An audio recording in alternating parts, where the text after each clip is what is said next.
One of the most common questions people ask in the earthmoving industry is what tickets or what license do I need to operate machinery, especially excavators? I get that question a lot on my podcasts. So today I'm going to cover what tickets you need, how to get them, and what sort of work you're going to get out of this. Let's do it. Deal with this on the weather.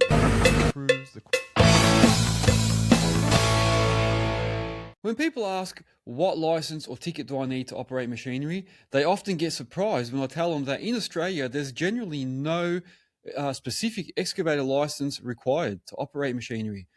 However, I have to say this, builders, principal contractors, other employers, recruitment agencies, they will all require some type of proof that you've been trained and that you can operate machinery safely.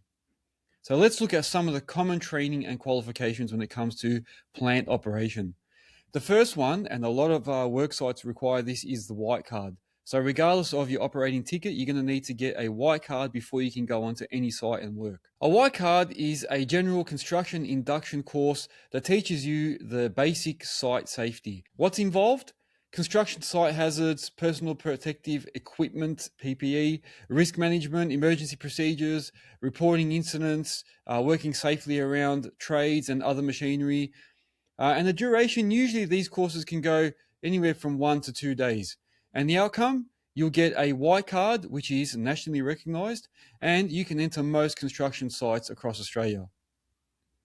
So importantly though, a white card does not teach you how to operate the excavator. It just simply covers the construction safety. Let's look at the excavator operator course. This is usually the first machine-specific training course that people will complete. What's involved? Well, they'll teach you to do a daily pre-start on your machine. So do your daily pre-start inspection, how to fill in the book, all the machine controls and the functions, the safe operating techniques, trenching basics, how to keep a trench nice and straight, working around underground services, the shutdown procedures, practical training. So they'll get you to sit on the machine and actually use it. You may even learn how to load a truck, and you can also learn other machines, which we'll get into in a minute. These courses, they can usually go from 1 to 3 days, depending on whether you do a single machine or if you learn how to do multiple machines. So the outcome, you'll receive a statement of achievement or a statement of attainment or a certificate of completion. So that is depending on the course, and usually this is nationally recognized as well. The reality check is that completing the excavator course doesn't mean that you're instantly an experienced operator. It just provides the basic training, and it demonstrates to employers that you have been introduced to the safe operating practices. Once you've got your tickets, then you can go off and get some experience. Next, we're going to talk about the verification of competency, otherwise known as a VOC. So this is often requested by employers, labor hire companies, civil companies, mine sites, any major infrastructure projects. And it's not really training. It's basically an assessment that can confirm that you already know how to operate the machine safely and competently. And it might be just a range of questions, or it might be you having to demonstrate your skills on the machine that they've got on site. So who conducts the VOC? Usually it's a registered training organization. So many of the training providers will offer you a VOC assessment as well. Employers, some of the employers have their own qualified assessors, and they'll conduct it manually when you get there. So that's an internal process or an internal VOC. And then larger projects, like many of your major projects, will require site-specific VOCs regardless of your previous experience. So you might have been in the industry and already operating for 10 years, but they're still going to ask you to do a verification. So what's involved? What's involved with the VOC? There could be, like I said earlier, it could be a theory assessment, so just a range of questions that they're going to ask just to verify that you do understand the basics. So you might be asked questions about safe operating procedures, the exclusion zones, underground services, what to do if somebody approaches the machine, the site hazards, emergency procedures, what's a pre-start inspection. They might actually ask you to go through that. So they might ask you to actually demonstrate, the fluid checks, the machine inspection, where the control functions are, where the safety devices are, where the emergency shut-off buttons are. So they might say, where's the logbook usually, and ask you to check the logbook, show us how you fill in the pre-start. So all those sorts of things that you might have to do on a daily basis anyway. You also might be told to dig a trench or release a bucket with the hitch and then put it back on. You might be told, can you show us how to load a truck or backfill something, how to work around obstacles, or how to park the machine up correctly and leave it safe for the rest of the evening. So there's a whole bunch of things they might ask you to do. Every site is different. So the VOC certificate basically shows that you've demonstrated competency on that machine type.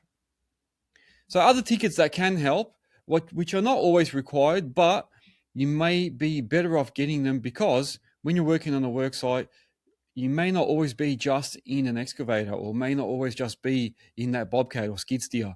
So it's good to have a range of tickets. So other ones that you can get are, and these are going to make you more employable, the skid steer, or skid steer, bobcat some people call them, but that is just a brand. It's not actually what the machine is. It's known as a skid steer, and they can come tracked with tracks or with wheels.